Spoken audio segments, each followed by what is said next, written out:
Saat ini saya tidak menggunakan masker karena sedang tidak bersama siapapun dalam satu ruangan. Untuk teman-teman sekalian, selalu taati protokol kesehatan dengan melakukan 3M, yaitu menggunakan masker, mencuci tangan, dan juga menjaga jarak. Untuk teman-teman sekalian, stay safe and stay healthy.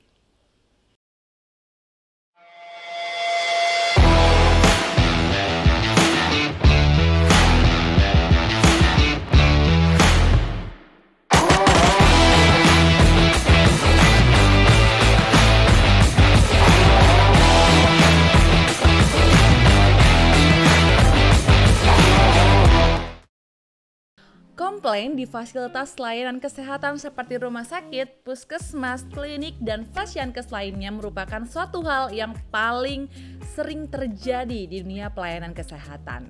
Terutama di tengah pandemi ini. Komplainan dari hari ke hari itu terus meningkat, terutama yang disebabkan karena banyaknya pasien maupun keluarga pasien yang pada akhirnya mereka komplain karena tidak mendapatkan ruangan perawatan COVID ataupun ruangan ICU di rumah sakit. Menurut data dari CNBC pada tanggal 8 Januari 2021 menyatakan bahwa rumah sakit rujukan COVID-19 di Jabodetabek itu mengalami kepenuhan hingga 100% khusus untuk ruangan ICU-nya.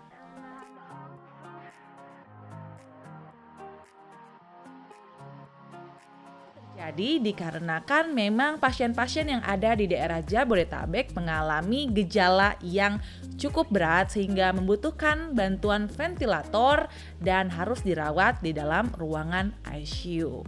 Nah, ini merupakan salah satu challenge yang perlu dihadapi oleh para nakes.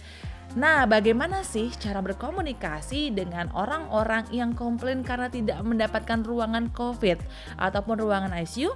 Ingin tahu solusinya? Tonton terus video ini sampai dengan selesai.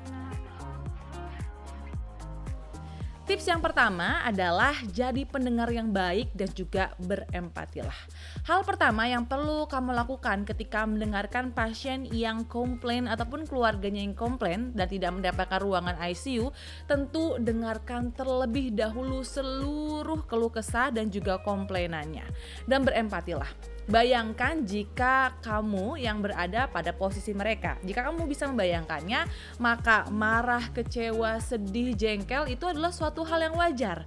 Sehingga pada akhirnya kamu bisa berempati dengan mereka. Intinya, dengarkanlah semua keluh kesah mereka. Jangan sampai mengabaikan mereka. Boleh sesekali juga dengarkan mereka sambil menganggukkan kepala, seakan memang kita mendengarkan dengan baik. Sambil mendengarkan seluruh keluh kesah mereka, mulai pikirkan dan juga amati dan coba pikirkan dalam diri kita apa sih sebenarnya yang mereka inginkan dan apa sih sebenarnya harapan atau yang mereka butuhkan, sehingga rekan-rekan sudah mulai memikirkan solusi yang bisa kita tawarkan kepada mereka. Jadi berempatilah dan jadilah seorang pendengar yang baik. Tips yang kedua adalah sampaikanlah permintaan maaf atas ketidaknyamanan. Permintaan maaf ini bukan berarti kita ataupun instansi rumah sakit kita melakukan kesalahan. Bukan, it's a big no. Tapi kita minta maaf kepada mereka karena memang tidak nyaman. Terciptanya suatu ketidaknyamanan karena bisa jadi mereka ini datang dari rumah yang cukup jauh ke rumah sakit, sudah jauh-jauh, sudah lelah-lelah, kemudian ternyata diinformasikan bahwa mereka tidak mendapatkan ruangan sehingga tentu itu tidak nyaman, bukan? Nah, jadi kita sampaikan permohonan maaf kepada mereka sekaligus kita sampaikan seluruh data real yang terjadi di instansi Anda karena banyak beberapa orang yang memang mereka tidak percaya jika tidak ditunjukkan data sesungguhnya. Dan juga selain sampaikan terkait data, tunjukkan datanya, juga sampaikan permohonan maaf. Misalkan, mohon maaf Bapak Ibu, saat ini pasien saya yang sedang menunggu untuk mengantri di ruangan ICU ada sekitar 27 orang, sehingga saya tidak bisa memastikan bahwa keluarga Bapak atau Ibu bisa masuk ke ruangan ICU jika ingin mengantri apakah esok, 2 hari lagi, 3 hari lagi, atau berapa hari kemudian. Nah, jadi sampaikan dengan cukup tegas, sampaikan juga data realnya, tapi jangan lupa di awal kita minta maaf atas ketidaknyamanan yang terjadi. Tips yang ketiga adalah tawarkan solusinya kepada mereka dan yang paling penting adalah jangan berikan mereka harapan palsu. Kita bisa memikirkan ya, ketika mereka berkeluh kesah kita sudah mulai memikirkan apa solusi yang bisa kita tawarkan. Jika sudah tahu apa solusinya, sampaikanlah kepada mereka seperti itu. Dan solusi itu tidak terlalu yang rumit-rumit, cukup seperti misalkan kamu memberikan informasi kepada pasien dan juga keluarga pasien terkait rumah sakit rujukan lainnya yang bisa mereka datangi, atau jika memungkinkan rumah sakit rujukan COVID yang memang ada bed kosongnya untuk mereka urus administrasi sehingga mereka bisa dirawat ruangan ICU di rumah sakit lain. Nah, namun itu jika memungkinkan.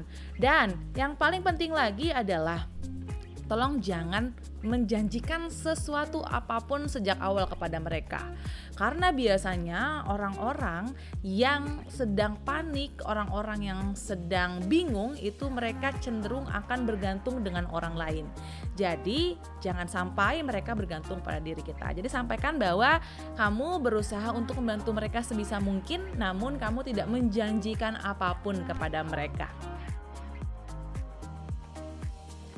Lalu tips yang keempat atau tips yang terakhir adalah ucapkan terima kasih. Sampaikan terima kasih kamu kepada mereka karena telah kooperatif melakukan edukasi, mendengarkan semua informasi yang kita sampaikan, dan juga langsung eksekusi. Apa tindak lanjut yang perlu kamu lakukan, apapun itu solusinya, tindak lanjuti kepada mereka agar mereka merasakan pelayanan yang puas, seperti itu. Nah, itu tadi beberapa tips dan trik bagaimana cara berkomunikasi dengan pasien ataupun keluarga pasien yang komplain karena tidak mendapatkan ruangan perawatan COVID atau ruangan ICU di fasilitas layanan kesehatan. Rekan-rekan sekalian, perlu kita ketahui bahwa memang komplain itu banyak sekali penyebabnya. Salah satu penyebabnya itu yang paling besar adalah komunikasi yang buruk. Sehingga miskomunikasi itu menjadi suatu momok yang menakutkan juga nih dalam dunia pelayanan kesehatan. So, sebagai para nakes tentunya salah satu peran kita adalah menjadi edukator yang baik. Dengan menjadi seorang edukator yang baik, maka kita akan menjadi nakes yang lebih profesional lagi. Terima kasih buat teman-teman sekalian yang sudah menonton video kali ini. Kita bertemu lagi di video berikutnya tentunya dalam channel Miss Via. Thank you guys.